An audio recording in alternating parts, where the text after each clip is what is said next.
And there we go. I see a red box. Inside that box, it states we are live. Consulting my host manual, that means, in fact, we are live. Go figure. I'm absolutely stoked for this evening's show. Our first 2026 Rock and Roll Channel show on Talk Shop Live. The man's an absolute force of nature and has been on this person's bucket list for some time. Really looking forward to it. He needs no introduction. However, I'm going to ask if he would to share with everyone who he is. Jay, if you would do the honors for us.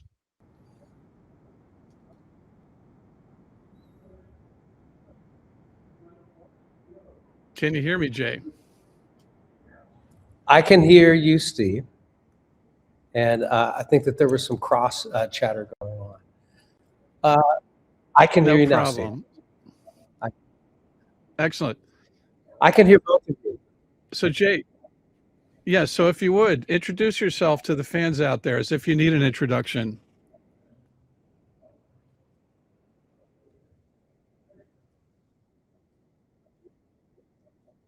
Okay.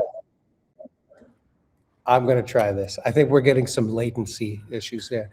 It's me, your buddy Jay Buchanan. Hopefully you all can hear me. We can. And with that, everyone, I'm just going to say after 17 years as a powerhouse vocalist and lyricist for the Grammy-nominated rock band Rival Sons, Jay Buchanan now returns to his more patient storytelling roots with the release of this amazing debut solo record entitled Weapons of Beauty. And this endeavor marks a deeply personal and artistic journey, stepping away from the safety of Rival Sons and into his own romantic desert wilderness. That was a mouthful, and it's all factual. So, ladies and gentlemen, buckle up. Let's kick the show off, and let's roll the video.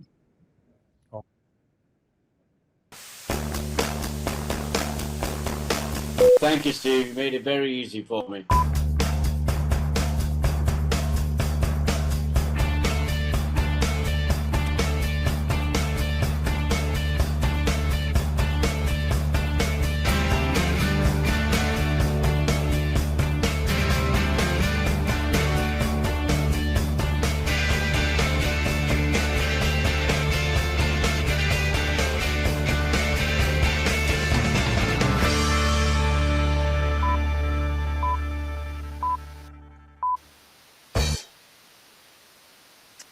All right. Not that I needed to be revved up to begin with, but that just took me over the edge as far as the adrenaline rush. I'm Steve Harkins, your host for the Rock and Roll Channel Talk Shop Live. Welcome, everyone. Thank you so much for being here. And with that, everyone, once again, please welcome the one and only Jay Buchanan. Jay, thanks so much for being here this evening. It's really my pleasure to be here, Steve.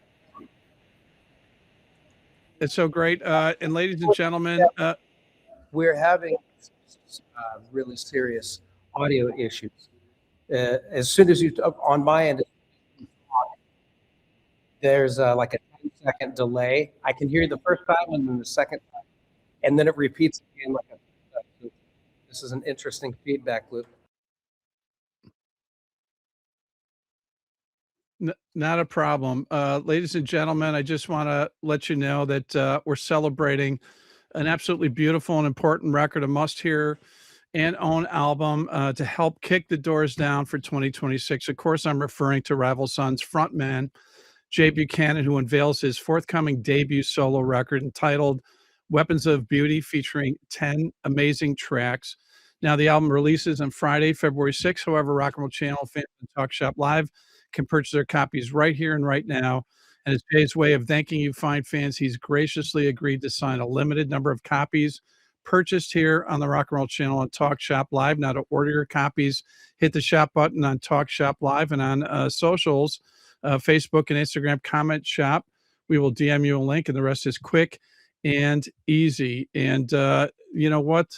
Just hurry, because these are limited, and when they're gone, well, you know the story. There's no greater way to show how much you appreciate the one and only Jay Buchanan's amazing artistry than by owning a copy of his latest musical body of work, the debut solo album, Weapons of Beauty.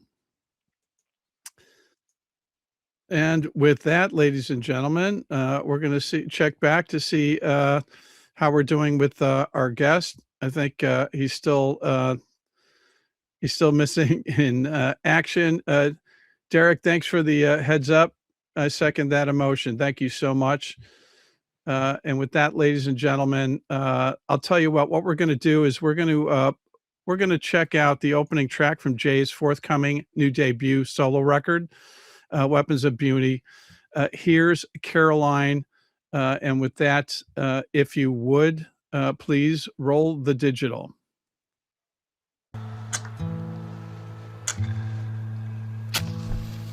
Look to the west and I'll see that old sun going down.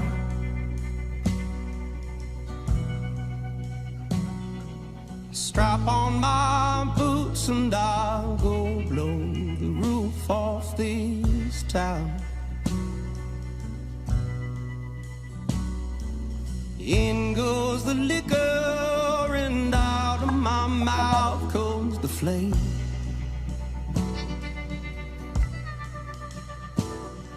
The sun comes back up and my first word is always your name. Caroline, my hands make the shape of yours in mine, and they refuse to hold on to something new.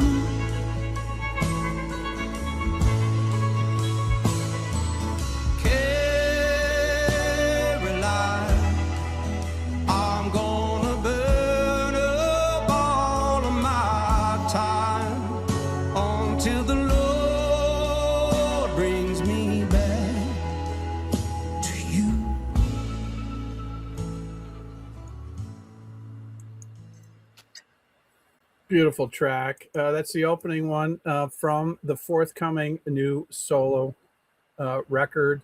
And again, that's entitled Caroline. Just a beautiful opening track. This one feels like an instant classic. Wonderful production. And just love the vocal. Terrific lyric as well. And let's see here. There we go. He's back. Can you hear me? I am back. Excellent. Jay, man, I was trying to work through the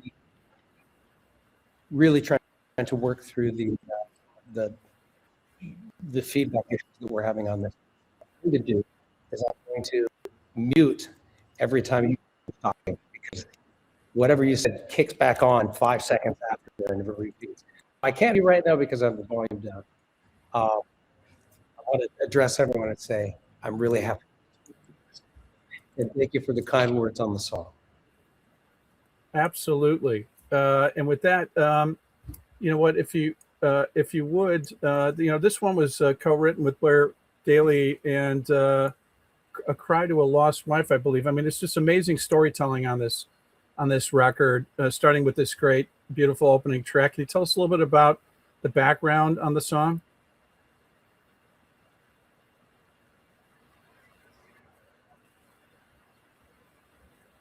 I don't know if you can hear me, Jay. But, yeah. Writing this song with Blair Daly was a real joy. I remember when we sat down to write. I went to Blair, and we always have a good time writing to it because it's relaxed. We never write with like a mission or anything like that. But specifically, I went to him. I said, I'd really like to write a song about like an unquenchable heartache, and he just kind of looked at me like, really? That's what you'd like to do? Okay. And proceeded to write this song kind of about I always figured that it was kind of like the guy when you walk into a bar during the daytime and you see somebody that looks like they've been there for the last 30 years, they look like they're calcified and they're actually part of the bar. And the only person that really talks to them is the bartender. And you look at that broken spirit, and this is really a song to what would compel a person to be living that way, like a person who's so damaged by the past, and they live in the past, and so they're incapable of being part of the present. And when you live that way, you're really incapable of believing there's a future with you in it. Sad songs. Here you go, George Jones. There you go. Spot on. Hey, tell us how you set an atmosphere early last year, which I believe inspired you to write the material that we hear on this album. I believe it was in the Mojave Desert. That's quite a story. It's really interesting the way all that came about, Steve. I knew that I needed to break away and get some time on my own. I got a busy house with a lot of family. Yeah. And I knew that I needed to sequester somewhere and be on my own for a while. And so I was looking around for places that I could go to. And it was just by chance that I called up an old high school friend of mine. His name's B.K. Baker. And I knew that he owned maybe a couple hundred acres out in the middle of the desert. And I said, hey, man, yeah, can I pitch a tent somewhere out on your property, or maybe put up a yurt or something?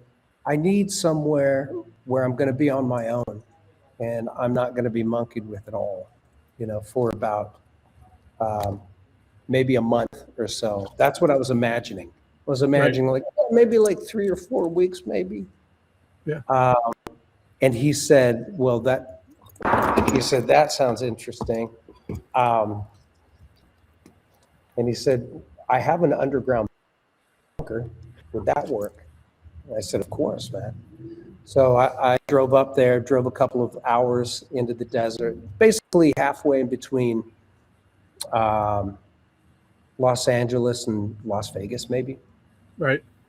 And so I drove up there and I saw this little bunker underground. And as soon as it was basically 2 days after I came home from wrapping the Springsteen film, I was out there. I had all of my gear and everything packed up into the van, and I went out there, and next thing I knew, 3 months had passed. And I would go out there for about 6 or 7 days in a row. And then I would come home and I'd be with my family for 2 days. And it's really, it's interesting that even with all of that time, I feel like I could have stayed out there for probably another month or two, and I could have kept writing, but there was studio time booked. And as artists, we famously procrastinate, and you need some kind of a parameter. You need some sort of a heel on the back of your neck forcing you to do it a lot of the time, because otherwise you'll put it off or get lackadaisical. And it was quite an experience. Had you ever put yourself in that position where you were, you isolated yourself under any conditions like that before? Yes, I've done this. I've gone on writing sabbaticals many times. I find that it's necessary. I know for you guys out there, watching on this live stream, the idea of sequestering yourself out in the middle of nowhere, depriving yourself, that it seems romantic. And looking back, it does seem romantic, but it was really out of necessity. There's a lot of chaos going on up in here, and there's a lot of chatter and just everyday living, being a husband, being a father, being in rival sons.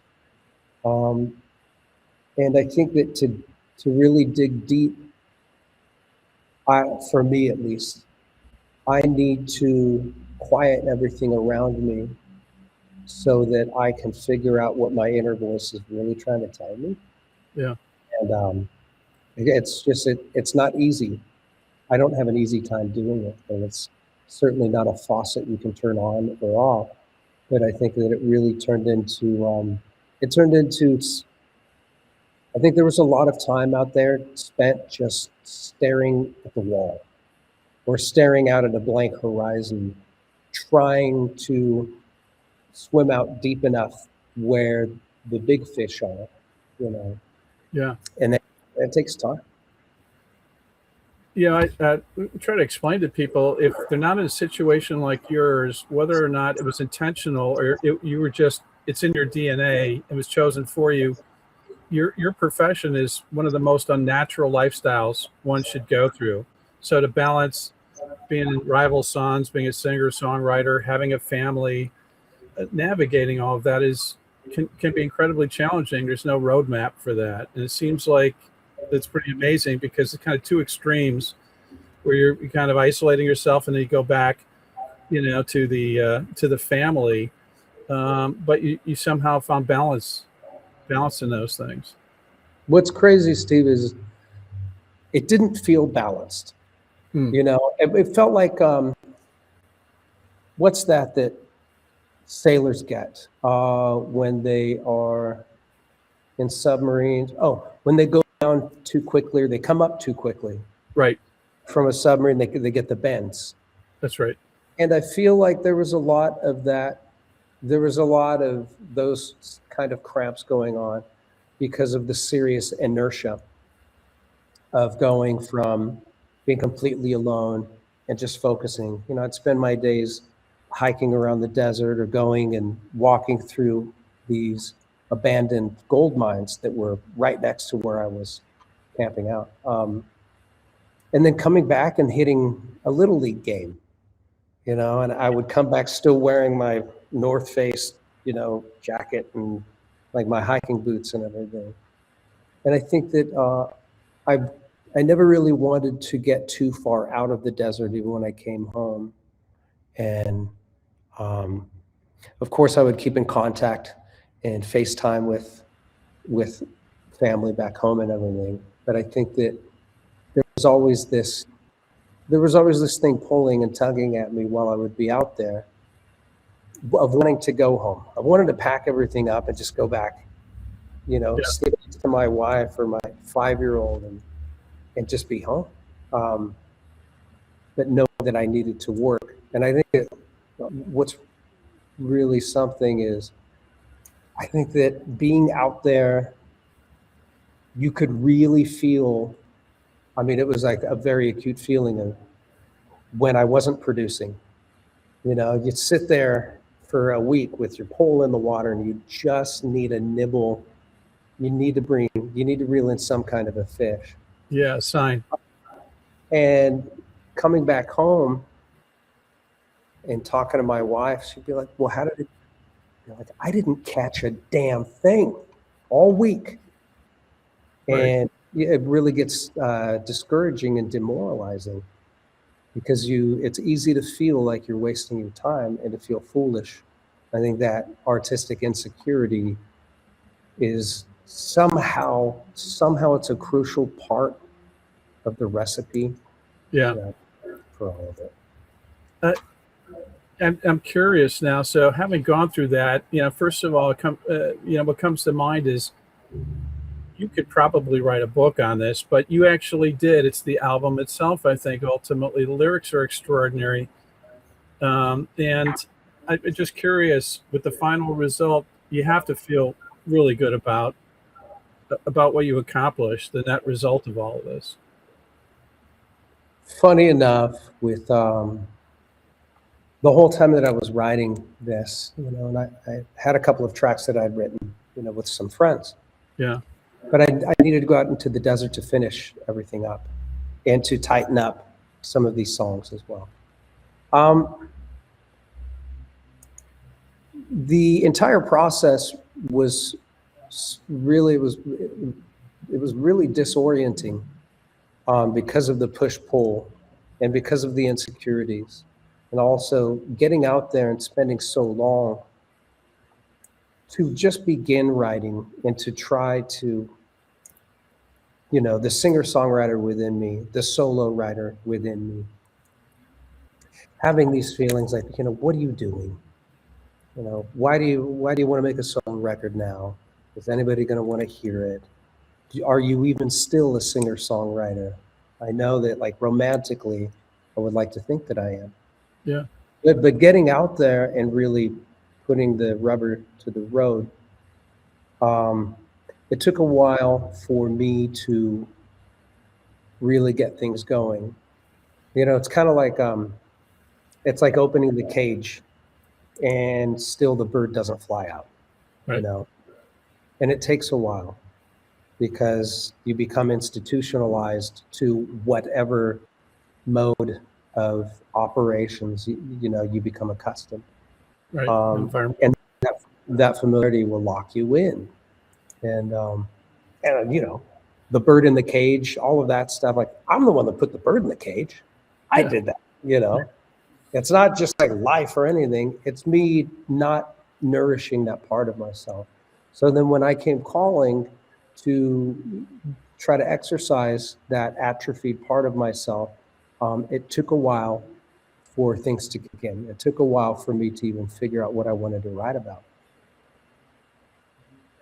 But to get back to your question, yes, I do feel good about the record.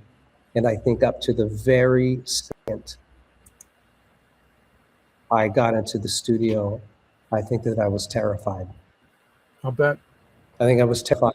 I think I was terrified of to do, because I'm not part of a gang.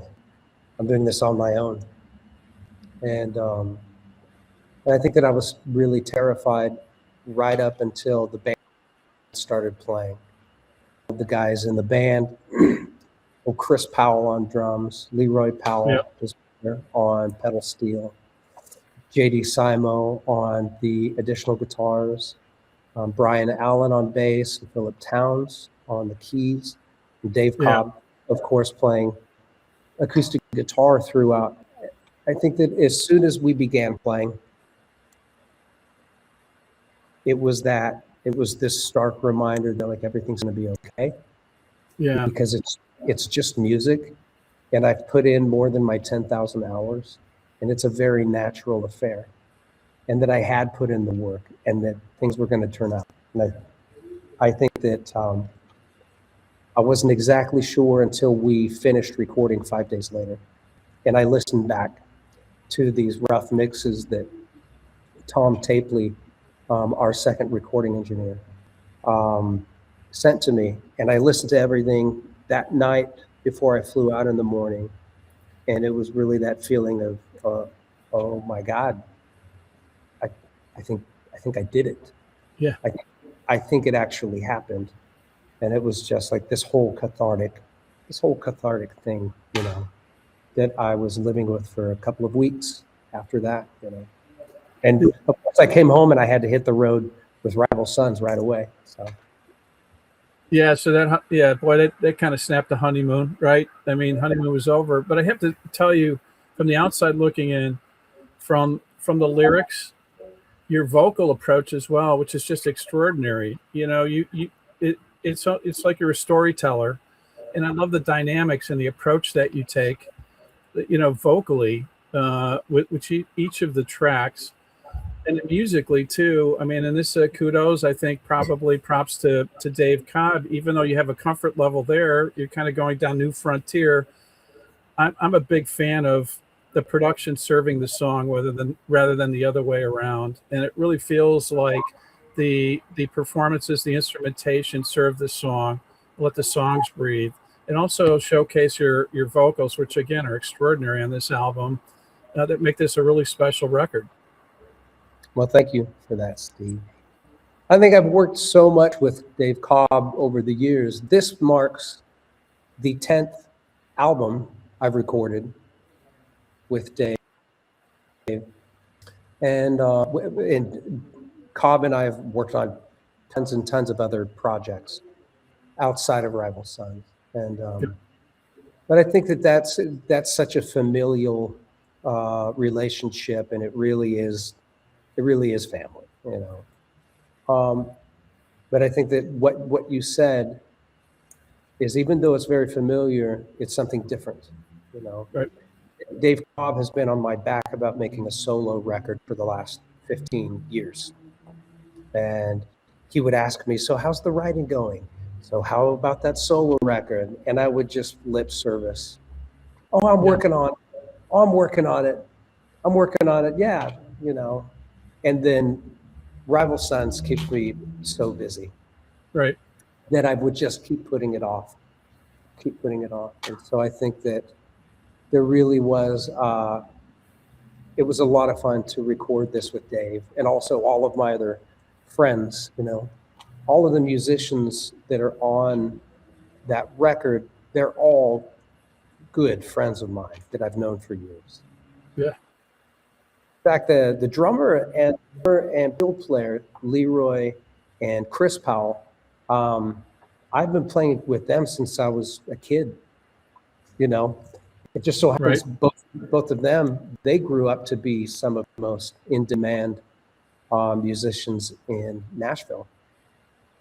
We've been playing together and we've been very close with one another from the time, I guess, that I was 15, 16 years old.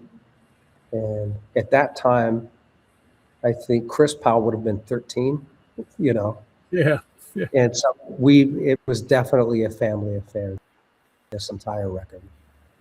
So many fans out there, and you know, it's really important to state what you do isn't just entertainment. I think that's too trite. It's really important work that you do, especially now.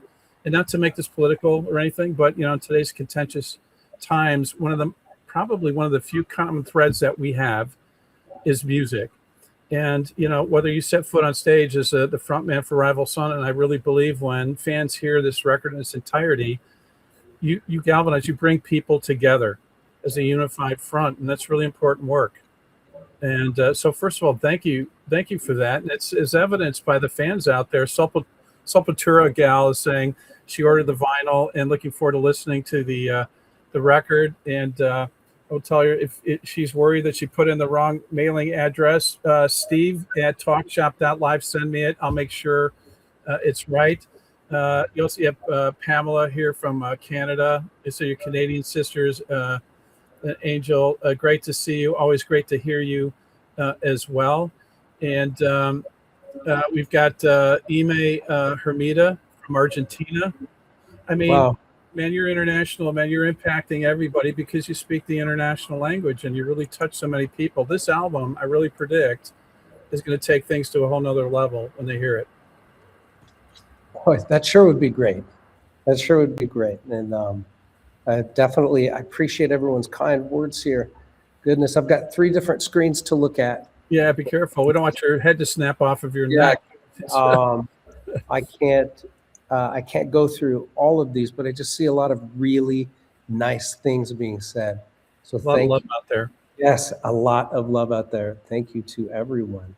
Yeah, and I just want to remind everyone we're celebrating this absolutely beautiful, important record, a must-hear and own album to kick the door down for 2026. Of course, I'm referring to Jay Buchanan, who unveils his forthcoming debut solo record entitled Weapons of Beauty, and it features 10 amazing tracks.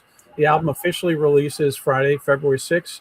The Rock and Roll Channel fans on TalkShop Live can purchase their copies right here, right now.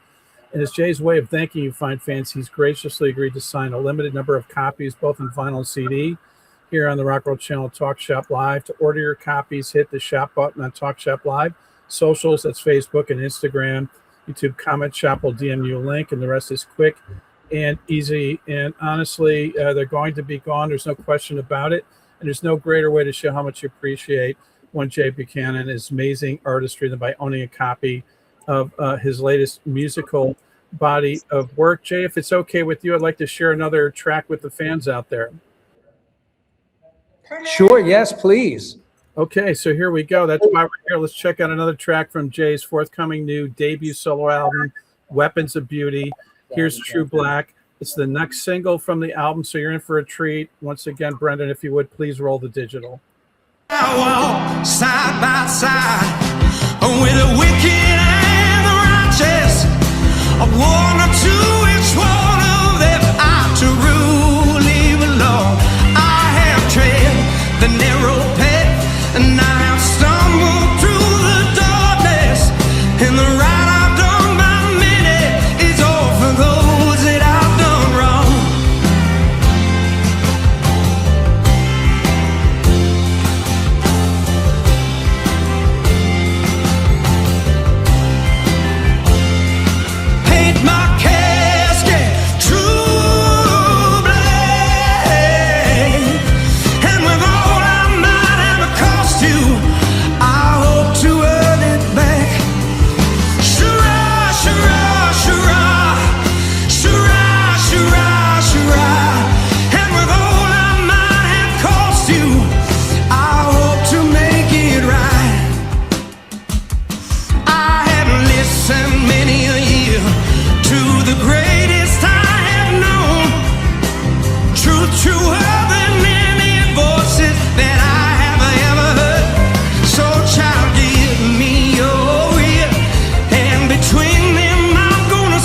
and that is True Black, officially releases as the next single this Friday. Because you fine folks tuned in this evening, you have a chance to hear it for the first time, portions of it. That's this Friday, January 9th. Wonderful, soulful offering, gospel elements as well, upbeat. I just love this one.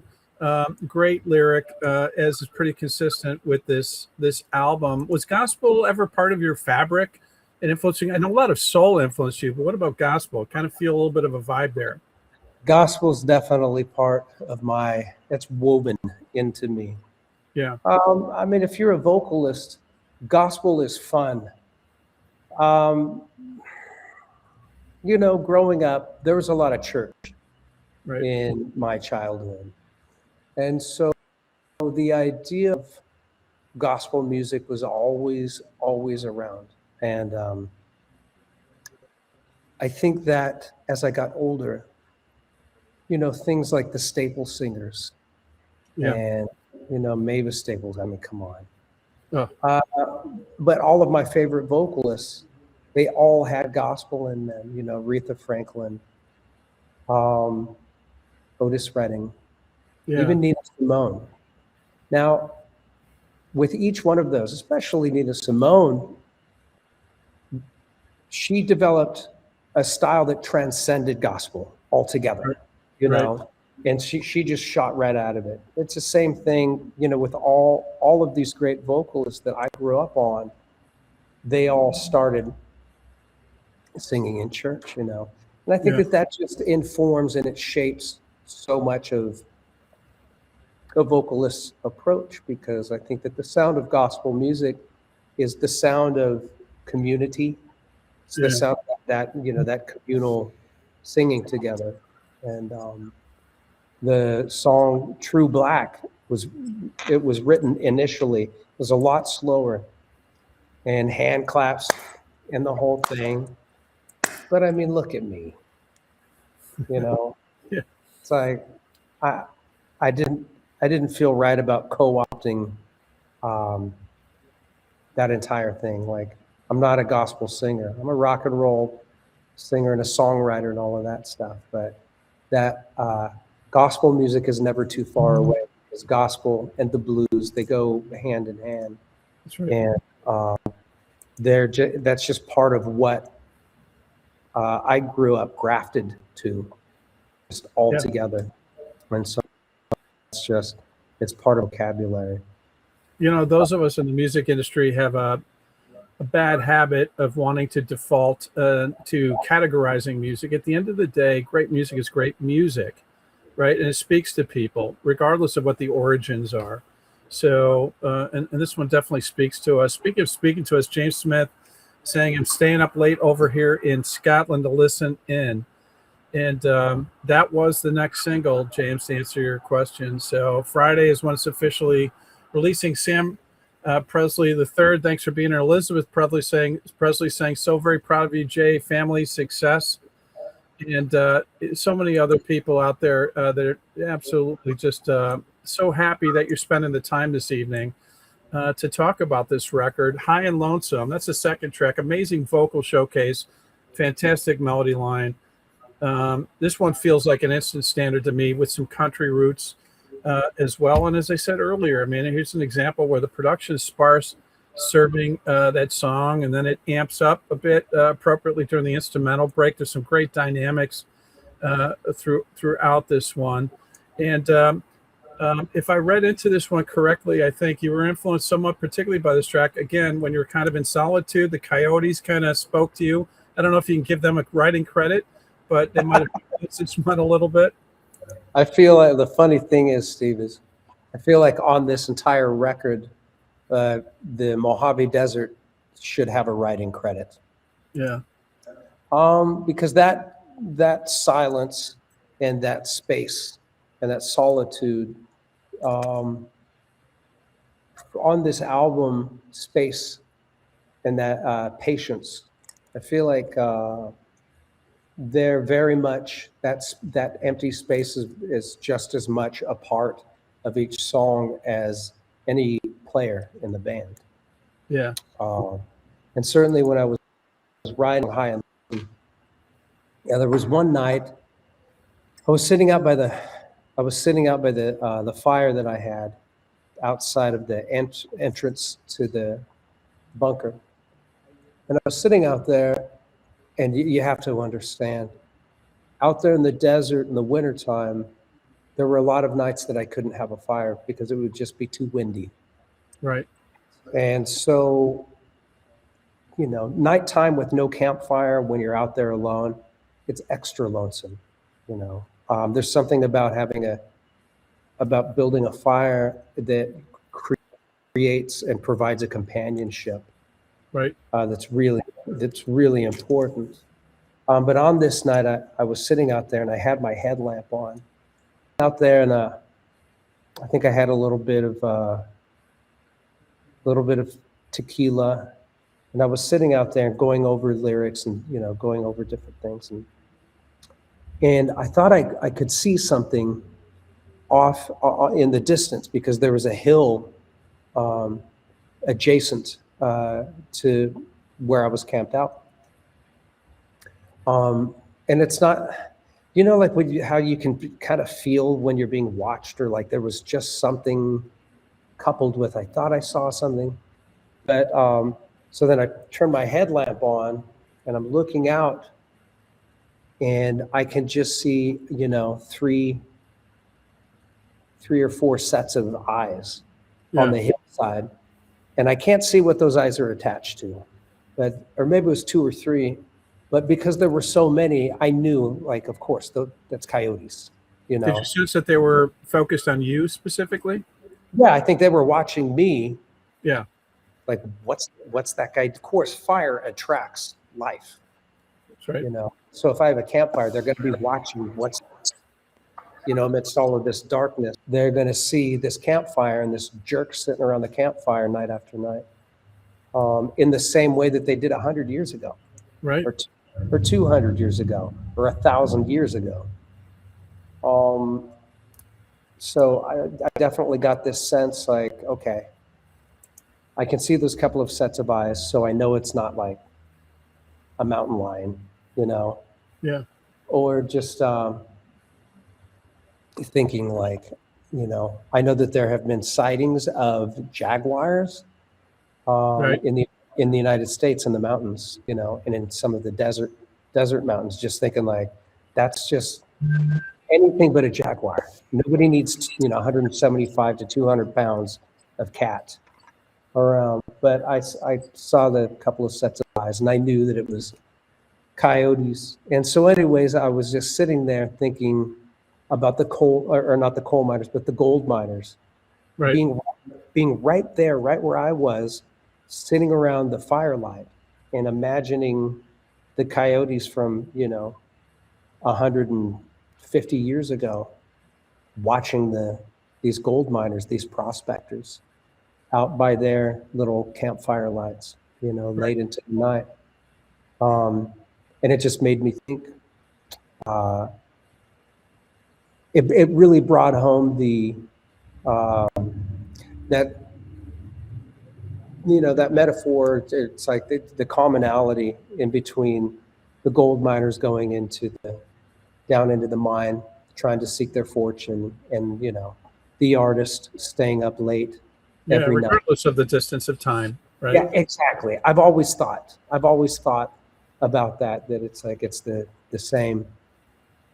So many nights I've stayed up way too late, waiting to see if my antenna was going to pick something up, or if I was going to be inspired.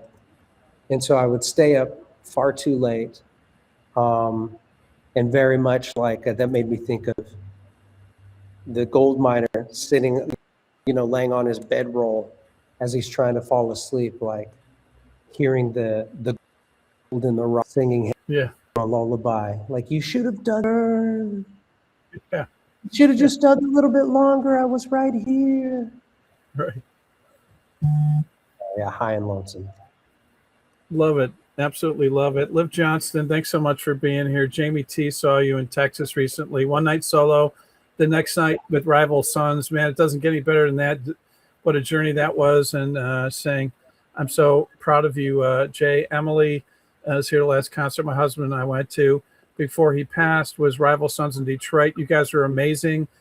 So much history and memories, and you have so much passion when you sing, which is amazing.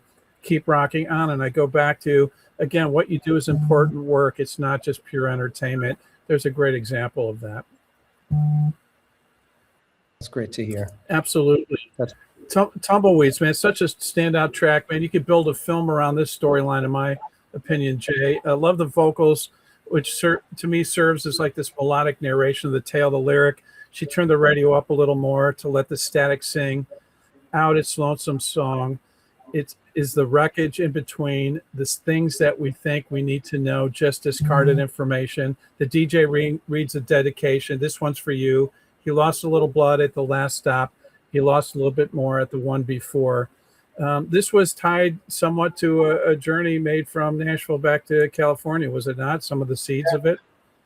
Yeah, I think that loosely, you know, anytime you're writing, at least for me, my blood is somewhere in these songs. You know, my DNA is somewhere in there. So if I'm trying to write fictitiously or writing in metaphors or whatever, the blood makes its way in there. Right. When we came back from Tennessee back to California, you know, we had a baby that was 2 months old in tow, and we had to drive back in an RV. It was such a tumultuous time because that was December of 2020, and we remember 2020. You know. Yeah.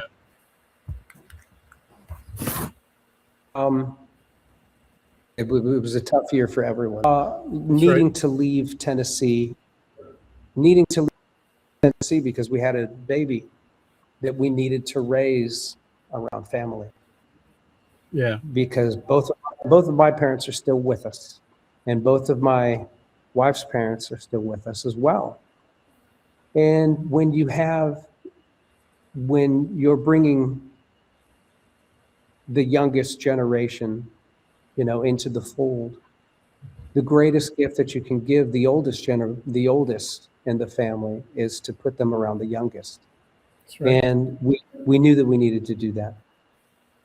And so leaving security of Tennessee, you know, and having like great property out there was so well for me professionally as well. I was working at RCA with all of my heroes, you know, everyone from Barry Gibb to Bob Weird and J.D. Souther to Jason Isbell to everyone. Needing to leave all of that so that my family could be together. It was really difficult. No doubt. It was difficult in facing financial hardships and everything by jumping into the financial trash fire that is Southern California, LA County. Yeah. You know, everything worked out, but it really, for a couple of years, that was really, really dicey. And it was very stressful trying to make all of this work. And so that crept its way into that song, but it's really the prevailing ethos of the Tumbleweeds song is that, you know, so many, like I was able to recover from that financial hardship and from all of that stress. I was able to recover. My family was able to recover. You look around all across the country and you see the debris and you see the people that weren't able to recover. And that number is growing. You see the debris on the roadside. You see the tent cities. You see the displaced. And these are all of these people they're not all drug addicts. There's the people that are mentally disabled, you know, and people that need psychological assistance, you know, and they need circumstances. You know, people that were living paycheck to paycheck, and when that next paycheck doesn't come, they are out on the street, and their kids are out on the street, and their kids, and they're living in their vehicles, and they're living in their car with nowhere to go. They are displaced. And this number is growing as our middle class shrink. Where do you think they go? You're exactly right. And yeah, it is one of the sources of frustration as an American. We shouldn't have that. I mean, there are solutions for it. I mean, it's a whole nother show for you and I, Jay, I think. But I really appreciate those points for sure. I'll finish please. with this just really quick No, for please. Tumbleweeds. I'm sure it's obvious, but the song itself, it's called it Tumbleweeds. The Tumbleweeds they're at the mercy of the, so they either get stopped, by an immovable object like a fence, and then when the wind picks up and shifts again, then they're back the other way. But it's these people that are at the mercy of their circumstances, Absolutely. Absolutely And, right. Yeah, I like. That's a wonderful track. Speaking of wonderful tracks, man, Shower of Roses. I have to tell you, Jay, it's a masterpiece in my book. Man, I think this track will resonate with many and will stand the test of time. I predict there are times when you want to turn back, when you try to speak, but your voice cracks. How do you stay yourself when you play someone else? All these words that someone else wrote, when they're not your own, they get caught in your throat. Just an extraordinary vocal performance as well. Glorious track, and co-written with Charlie Peacock. Yeah. I think that was one, for me, I think it's really that failure to launch. And I think that, of course, I never really even thought of it, about the parallel of me being a singer-songwriter in a rock band, Right. And everybody knows, like, I never intended to be a rock and roller. It just fell into my lap, and it ended up being something that I was reasonably good at. That's right. And then, so that was the lifestyle. And that's not to say, I think you all know, I love rock music, and I love the band, and, Rival Sons, it's my family. But it's the having an unrequited desire and living with unrequited desire, the unrequited desire of self-expression, the unrequited desire of fruition of identity. And, we can put very much like how I put off making this record or making any solo record or just servicing and nurturing myself. I see that. Funny enough, it wasn't intended. It did. Is that right? That wasn't my intent in writing the song. My buddy Charlie. No, it was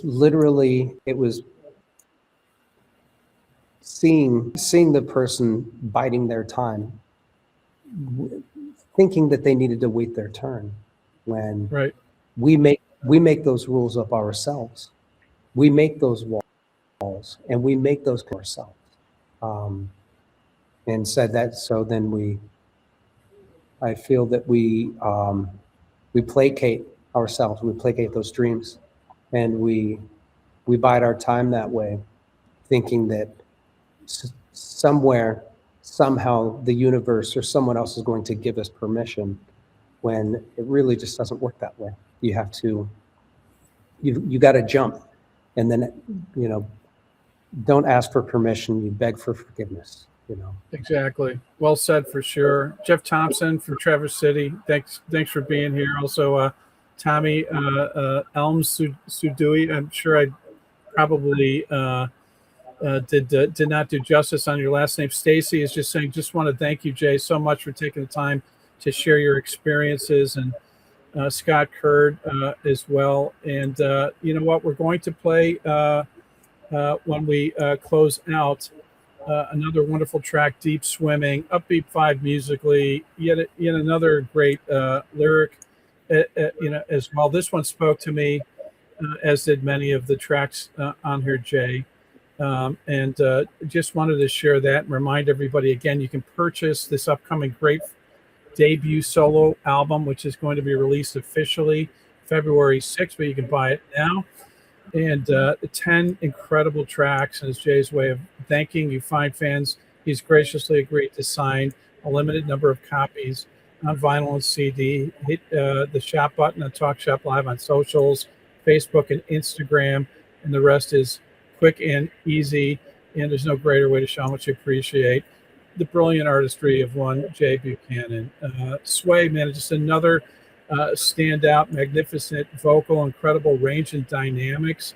The Great Divide was another wonderful soulful vocal as well. And the last two I want to touch on, man, Dance Me to the End of Love. This was such a great surprise, Jay, for me. It shouldn't be a surprise in terms of knowing that Leonard Cohen probably influenced you. But man, you made this one your own. You took it to another level. But also, I noted this before I read your press release and bio, but it did feel like to some degree you were channeling your inner Van Morrison. I think that's dead on. So listen, this song, "Dance Me to the End of Love," with that track, I've covered this song numerous times, you know, in my life, in different. I've covered it in different ways. I am a huge fan of reinterpreting someone else's song. I think that that's a time-honored tradition, and I think that most artists don't cover songs often enough because they think, oh, I need to make my own songs. Yeah, and I just need to perform my songs. It's like, well, write your songs, perform your songs, but also perform your favorite songs too. It's Can I say something to that, Jay? All of our heroes. That's what all of our heroes have done. You know, you're exactly right. But I have to share with people, for those that don't have the fortunate skill and talent that you do, that it's not always an easy feat to take a song that we've grown up with, that's like entrenched or embedded in our memory banks, and to try to somewhat wipe that slate clean and say, okay, let's turn this into some, you know, let's take this to another dimension. I think that takes a lot of discipline. It's a skill and talent unto itself. And that's what's amazing about this track, because if you weren't familiar with that original version, you would assume that this is an original track, which is a testament to how you interpret it. Well, thank you for that. This, in reality, this song, "Dance Me to the End of Love" by the great Leonard Cohen, our patron saint, of the bleeding heart, you know, for all songwriters out there. I've covered this song numerous ways over the years. The original melody and the music is a traditional Jewish melody, and it's minor chords. And I know Leonard Cohen had gone on record to talk about the inspiration, the initial lyrics, you know, "Dance me to your beauty with a burning violin. Dance me through the panic till I'm gathered safely in. Lift me like an olive branch and be my homeward dove. Dance me to the end of love." He had said that the inspiration for that morosely was the stories of the musicians being made to play their violins and to play their instruments whilst people, you know, the Jewish people in these internment camps and in these death camps were being marched to their death. Right. And I know that is morose and that's terrible. But at the same time, he's also gone on record to say this is a love song. This is a song that should be open to interpretation, even though he had some initial ideas about that. And so what I wanted to do was to take these lyrics and inject and reframe them through and joy. Yeah. So love can be very serious, but love is also joyful and playful. That's right. And very intently wanted to take how would Van Morrison cover Leonard Cohen? Because that's two of my favorite songwriters. And that was really an easy one to track. We did it very quickly. In fact, that was the very last song that we recorded on the 5th day. Is that right? And it was easy. It was very, very easy, and it was a really good time. I'll tell you what, you nailed it, sir. No question about it. Liv Johnston saying, fascinating to hear some of your experiences behind this and thanking you. Chad Schloss is saying, shopped and bought it. Now the painful wait to actually receive it. So many people want to hear this top to bottom. Tammy Renee Reynolds, thanks for being here. Tim Colty saying, much love to Jay. So many people appreciative of you spending the time to walk us through this. The last track, which is the title track, Weapons of Beauty, magnificent closer. And yes, I've used this term before, but I can't help myself. Another masterpiece from Jay. Incredible production, which serves the song. Great vocal, the song structure, and another great lyric. And this one almost didn't make the cut on the album. As I understand, it was incredibly personal to you. That's right, Steve. Weapons of Beauty, funny enough, when I was out in the desert, this was the first song that was substantial that came to me. And originally, it was a little more upbeat than what you'll hear on the record. It was the morning day of recording. I had been putting this song off. I had even convinced myself, you know what, 9 songs, 9 tracks, this will make a fantastic record. I'm okay. It's okay.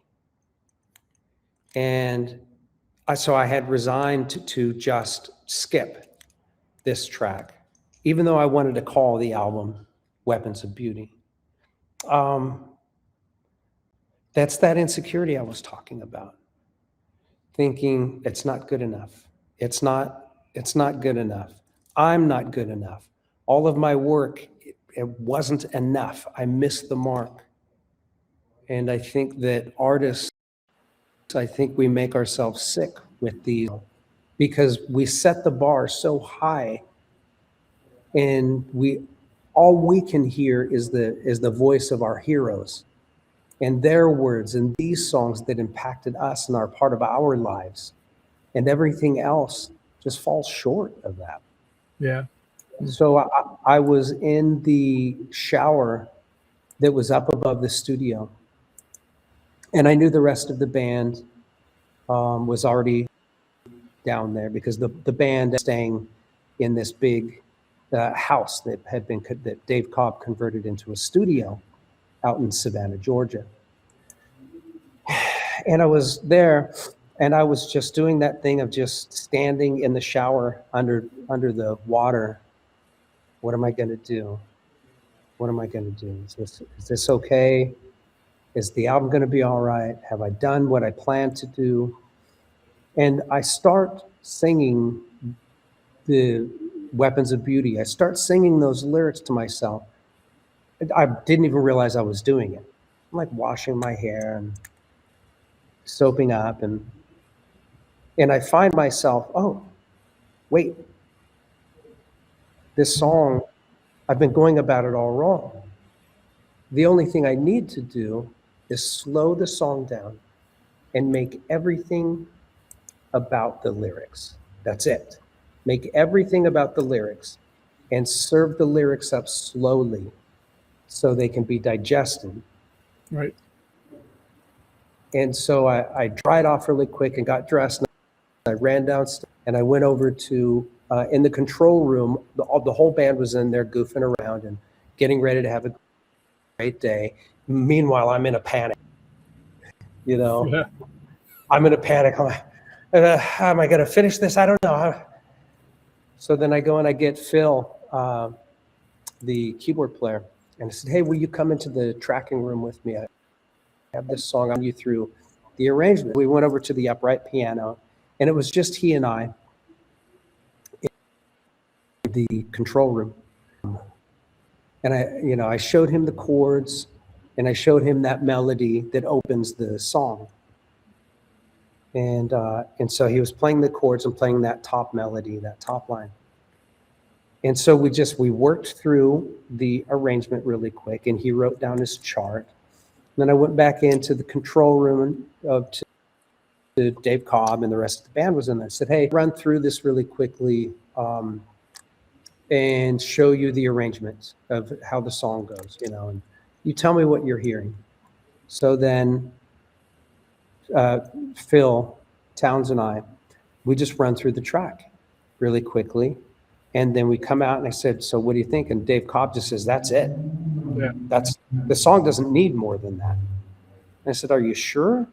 Like that's, and then we did one more just for safety. And then we came in and, everybody just said, that's, there's some real electricity on there. Don't change a thing. Don't mess with it. On the first version. Yeah. On the first version, don't mess with it.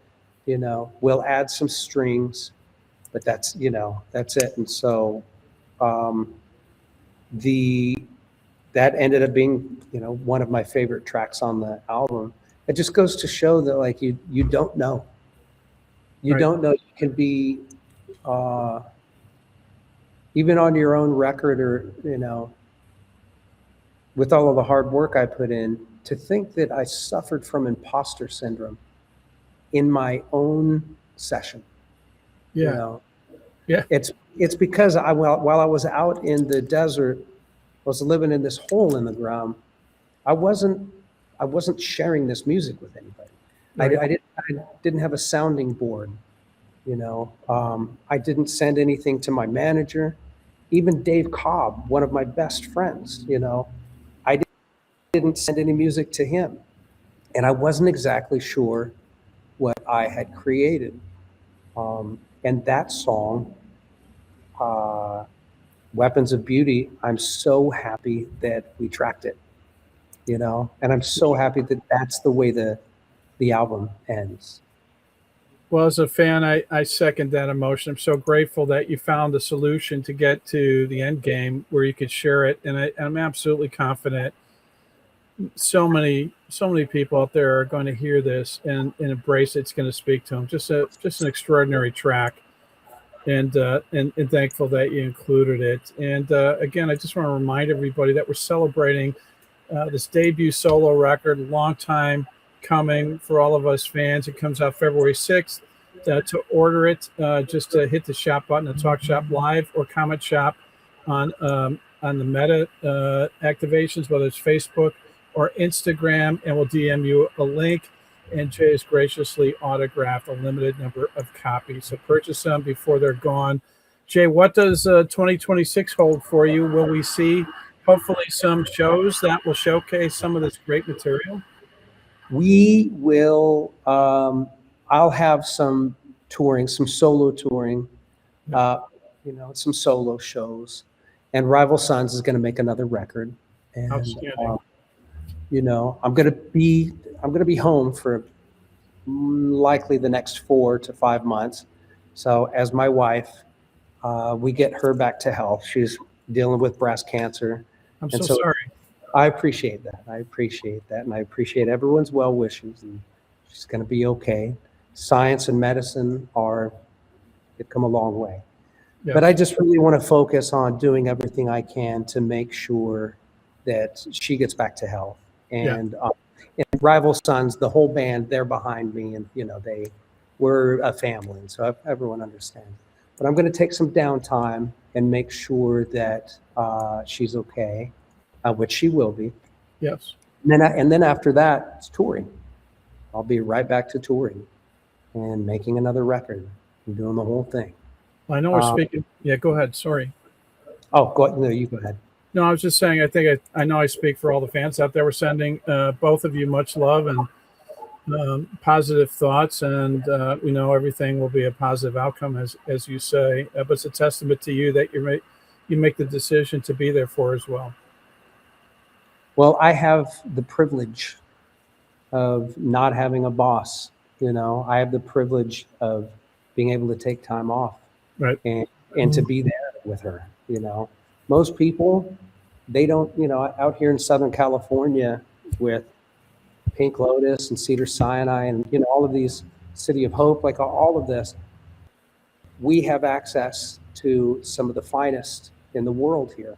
Yeah. When it comes to healthcare. There are the majority of people that go through this terrible thing, they don't have this. They don't have access.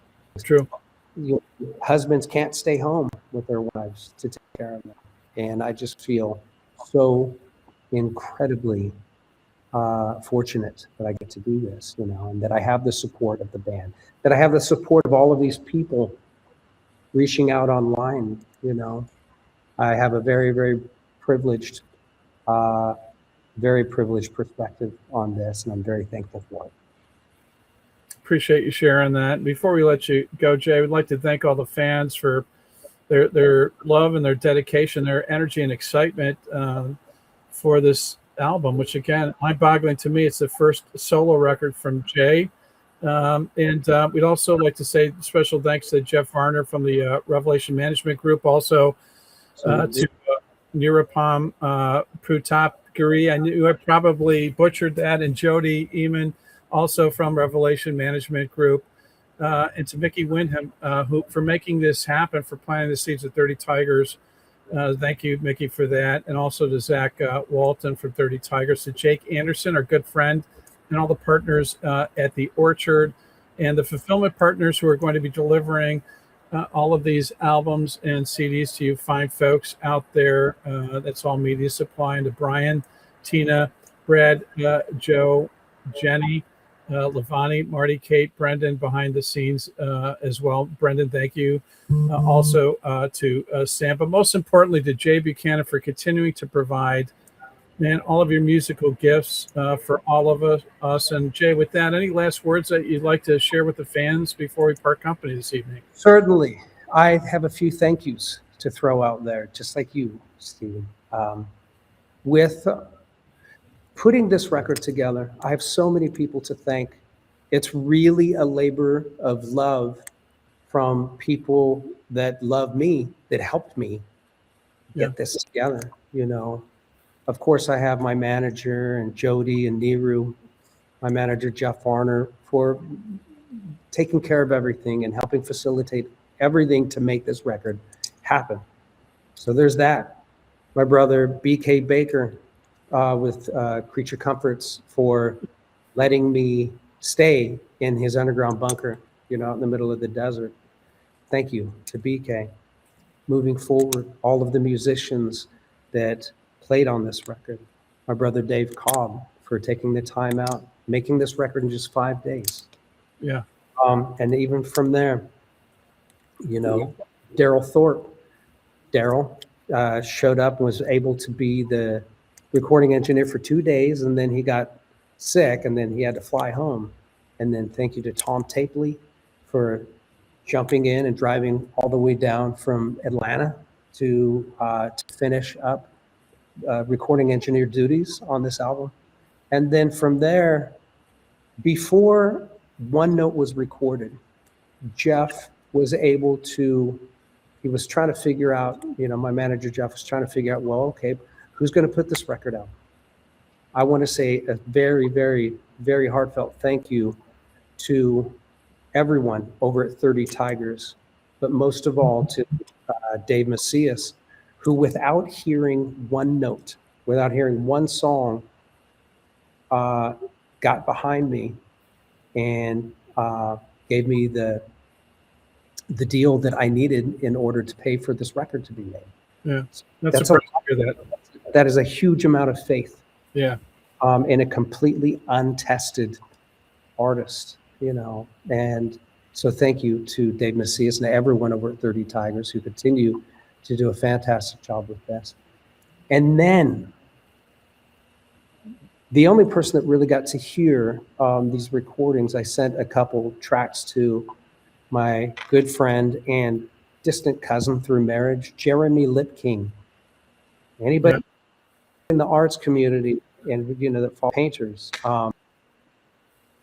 and find out who Jeremy Lipking is. But for the rest of you, I'll let you know he's one of the finest painters, classical painters in the whole world. That's not an exaggeration. I'm not just blowing my friend up. Like, everybody knows. Everybody knows. And I hit Jeremy up and I said, "Hey man, I think I'm writing a Jeremy Lipking painting record." Yeah. You know, and so as soon when I finished recording the record, I went and I sat for Jeremy Lipking, and I can't believe it to this day. My album cover is a Jeremy Lipking painting. That is mind blowing. Nobody else has a Jeremy Lipking painting for an album cover. Only me. That's incredible. And going a little bit further, thank you to Pete Lyman over at Infrasonic, my brother Pete, for mastering this record. He rebuilt and serviced the lathe, changed out the bearings, and gave this thing the 300,000 mile revamp for his lathe to cut my record, Right. making it absolute cleanest, clearest, very best it could possibly be.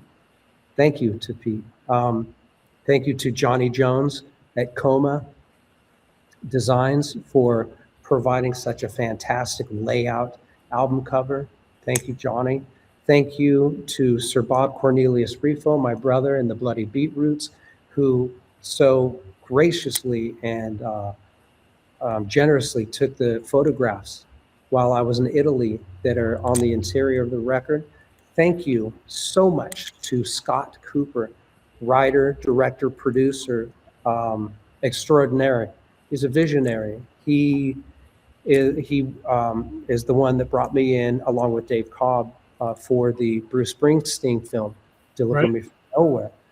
Well, Scott Cooper, as soon as I finished this record, I knew that I wanted him to sequence this album.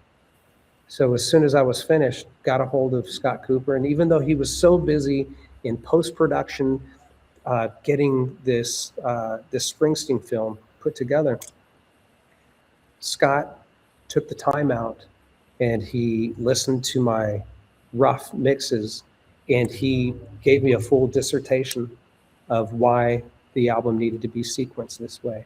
I specifically asked him to put this together in a way that would make sense for the protagonist that I had written about. Right. Because I was far too emotionally raw to do it myself. I didn't want to. And I specifically wanted him to do it. And with no problem, he so generously did that for me. So thank you to Scott Cooper. And the list goes on and on and on. It is a labor of love, and other photography and video for Kurt Kubitschek and his team for working with me on my vision for the Caroline video, working within budget, my tiny budget, and Matt Wignall for taking my press photos and for putting together on the production for the True Black visualizer, which you guys are going to see in the next couple of days, Right. As that song drops. But thank you to everyone who has helped me, everyone that has touched this album. Everyone has done such an amazing job. It's really something. Jack Emblem from Toronto for mixing this record and working with me, working to make sure that even though this album has traditional instrumentation, for it to be mixed in a forward-thinking hi-fi. Yeah. And this is a really great sounding record. So Sure it's is. a huge testament to all of the hard work that Jack Emblem put into this record. So that's about it. I could keep talking Oh, good. for the rest of the night with gratitude for all of these people that helped us so much. It definitely proves that old phrase, it takes a village, for sure. And it's important to call, all of those highly talented individuals, speaks volumes for how much faith in their belief in use, as an artist, as a talent. And again, I just want to remind everybody, pick up a copy of this debut solo record. It's absolutely brilliant, entitled Weapons of Beauty. at the Rock and Roll Channel and Talk Shop Live, personally autographed by the man himself, Jay. And while you're at it, pick up copies for your friends and family. It's a unique gift that will last a lifetime. Music and art is the gift that keeps on giving. No question about it. Give the wonderful gift of Jay Buchanan, and your friends and family will thank you for it. And I have it on good authority. This record will enhance everyone's quality of life. Jay, man, I can't thank you enough, man. It's a beautiful soul, man, but what an absolutely gorgeous, important record that you've delivered. Thank you for spending so much time with us. I truly can't thank you enough. Well, thank you, Steve. And this entire thing, I think this is fantastic. I want to thank everyone for tuning in. So many people have said so many nice things. I can't even keep up. It'll make my head explode. Yeah. So much love and so much appreciation. And I just want to throw one more thank you beyond the fans and everyone out there. I want to say thank you to my wife and my family for enduring the process while I was working to make this record. All of my time out in the desert and all of the time that we had to spend apart. Thank you for believing in me. Most importantly, last but certainly not least, most importantly, your wife and family. And with that, everyone, thanks again, Jay. Stay safe, everyone. Enjoy life. Enjoy this record. Rock on, and so long, everybody. We'll see you soon. Thanks again. Everybody be cool. Thank you so much, Steve. The